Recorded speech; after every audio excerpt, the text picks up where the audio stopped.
Hello everybody, this is Jared here from OneUp Creative. Today I'm going to be showing you guys how to change the housing on your Nintendo Switch controllers.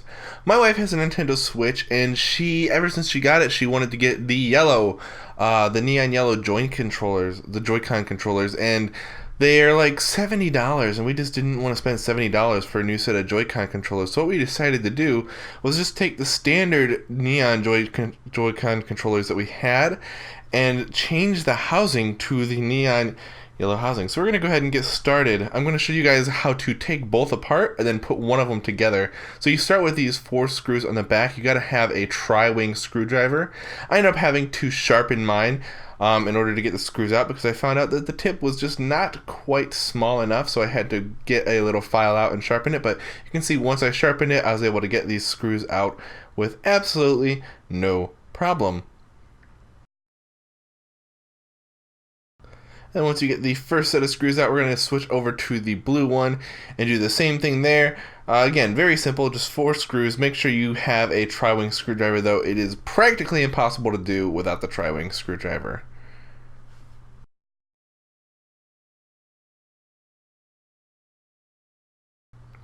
Alright, once we have all the screws removed, all we gotta kind of do is reach in and separate the 2 halves. So you can just kind of find a good spot. Usually the corners are a good spot to start.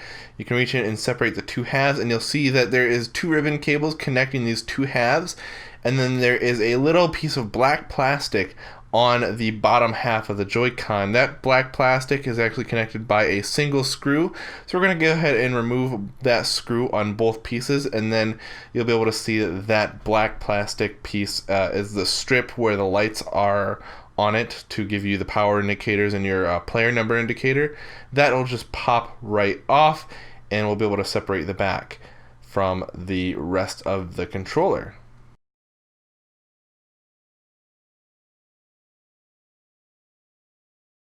Alright, so now we have both of the backs off. The next thing we have to do is remove the battery from the controller so that we can get to the rest of the parts. So I just used a flathead screwdriver, reached in the side underneath the battery very carefully and just peeled it out. I've seen other people in tutorials actually remove the battery from the ribbon cable. I don't think that's completely necessary. I thought about doing it, but I later realized that it's not completely necessary to do. So if you actually want to leave the battery connected, you are able to do that. So you can just work around it. It's not too difficult to do. It makes it a little more annoying, but I personally think that it's significantly more annoying to have to connect ribbon cables back together. Alright, so on the blue controller there are 4 screws on the underneath the battery. These 4 screws need to be removed in order to remove the circuit board that is underneath that bay. So start by removing those 4 screws. Took me a couple of different screwdrivers to do because it turns out the screws were slightly different sizes, but I eventually got it and I was able to get all of the screws out. You can see here that the controller is still on because I left all the batteries and everything plugged in. As long as you are doing this on a good work surface and you're not building up a bunch of static, shouldn't really be a problem. Electronics today are actually fairly durable, so you shouldn't be super worried about it. But if you want to disconnect the battery in order to avoid shorting it out or anything like that, feel free to go ahead and do that.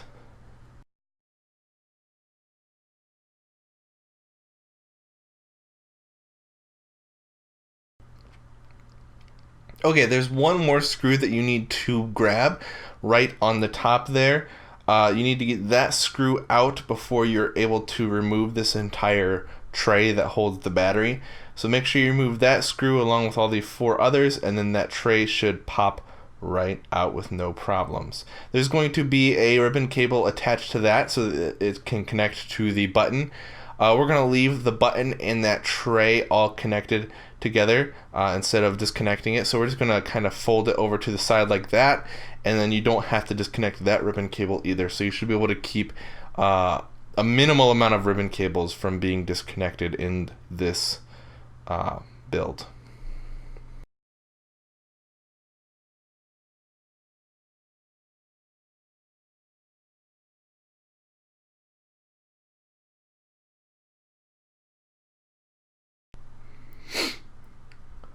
So as you can see with the red one, there isn't the 4 screws, so there's actually 2 smaller screws up on the top that you have to remove and 1 on the bottom. So if you remove those 3 screws, then you should be able to get the tray out without very many issues. Very similar situation, but instead of 4 screws, you got 3, and they're just in slightly different places.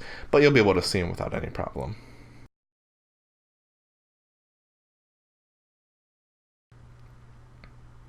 Also on the red controller, there is a little piece where I believe it is the Bluetooth connector.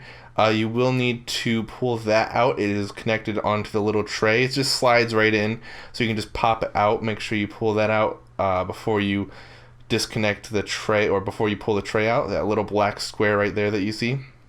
Just pull that out so that you guys don't break the cable when you're pulling the tray out. So I got the red tray out, got the blue tray out. Next thing you have to tackle is the circuit boards. So again, we're just going to flip this over so that we can access it without disconnecting the ribbon cable. If you want to disconnect the ribbon cable, by all means go ahead, but I do not like dealing with ribbon cable, so I avoid disconnecting them at all costs.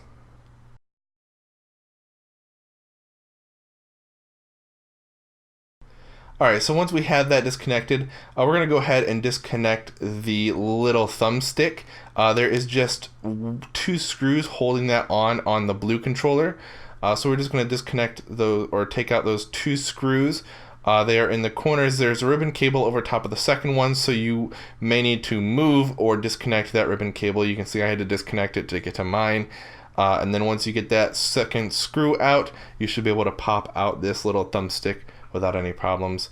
And then it's going to be a little bit hard to disconnect because there's actually a piece of black plastic that goes around it that kind of just keeps the thumbstick from rubbing as it moves around. So it just kind of goes around the outer edge, and it does kind of stick to the thumbstick, and it makes it feel like it's not coming out, but don't worry, it is. You can give it a little bit of force, it's not gonna really hurt it. And then you can see I got the thumbstick out here, and then you can see that black piece of plastic right there, right around the hole, and I'm peeling it out now so I can replace it on the other one. You don't have to replace it. It's not actually really doing a whole lot, but I think they do it as kind of a longevity thing so that your controller will last a little bit longer as the thumbstick is rubbing around inside of the controller so that the thumbstick's not rubbing off the plastic. Alright, next you need to take out the vibration motor. Once you take out the vibration motor on this blue controller, every other screw should already be out, so you should be pretty much good to go there. And once the vibration motor comes out, you can take out the entire circuit board, and that is most of the controller. So all that's left, once you have that out, you got to take the buttons out, which I'm doing now. You can see they pop out. They're made of plastic, nothing too complicated.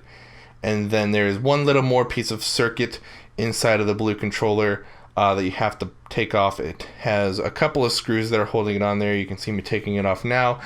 This is just for the little plus button that goes up in the corner of the controller, as well as I think there is an antenna up there as well. Or no, it's the button for the bumper actually is there as well. So you just got to take that out so that you can replace it. This is the only ribbon cable that is actually required to be disconnected on this entire thing, and you don't actually technically have to disconnect it if you're able to just finagle your way around getting that thumbstick screw out. But it was the only one that I found that I was actually required to take out. So just take that one out, and then all you got to do is replace that when you get your yellow stick controllers out. So we got the blue one completely apart. We're going to leave the red one alone for now.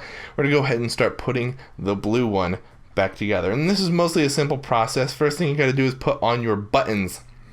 The buttons go in a certain order, and as long as you get the colors correct, if you can reference mine if you need to, or you can reference a completed controller if you need to, and as long as you get the colors correct, they will only go in one way because they have these little slots that prevent them from only going in one way. So you can see that they don't quite sit straight unless they don't quite actually sit in the holes unless you've actually got them in straight. So you can kind of see the little 2 dots in that red one there. So as long as you get the colors in the right spots, you're guaranteed to get it upright just by lining it up with its according slots. So I'm just going to go ahead and finish putting in the rest of the buttons here, and then you'll be able to see what the next steps are.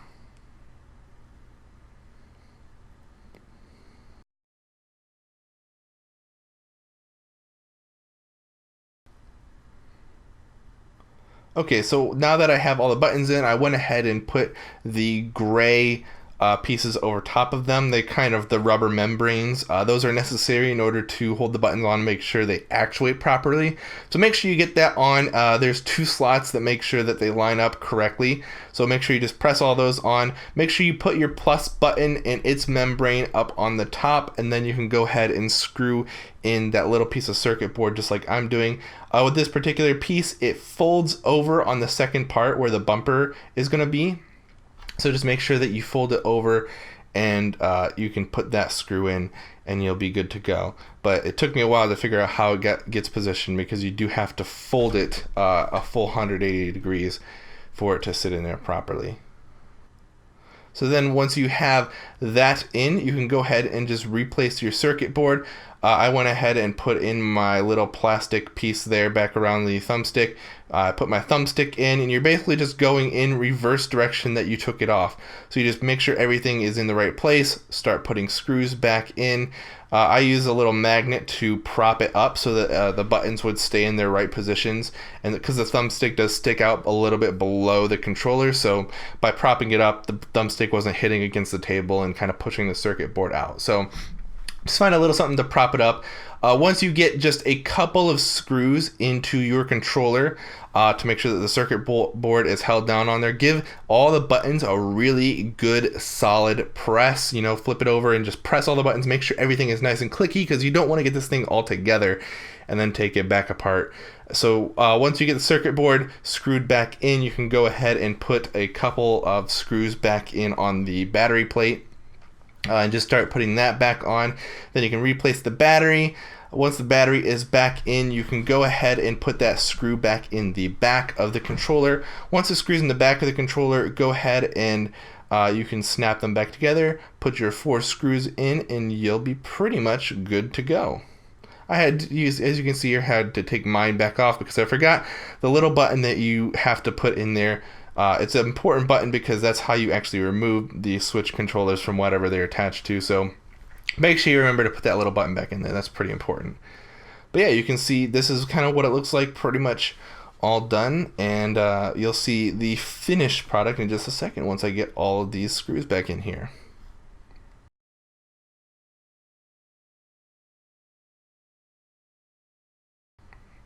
All right, so that's what the finished blue one looks like.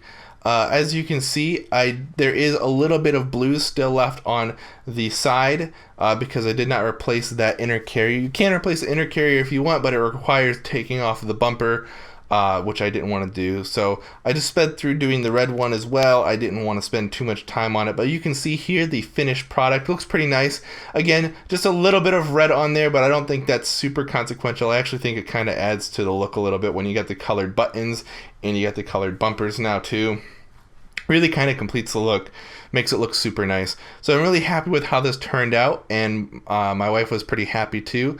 So I hope you guys got something out of this video. I tried to make this as high quality as possible. I filmed everything in 4K, so hopefully you got something really useful out of it as far as quality wise. You're able to see everything. Hopefully my hands didn't cover too much stuff up, so you're able to see all that you need to see. Thank you guys for watching, and hope to see you guys in the next video.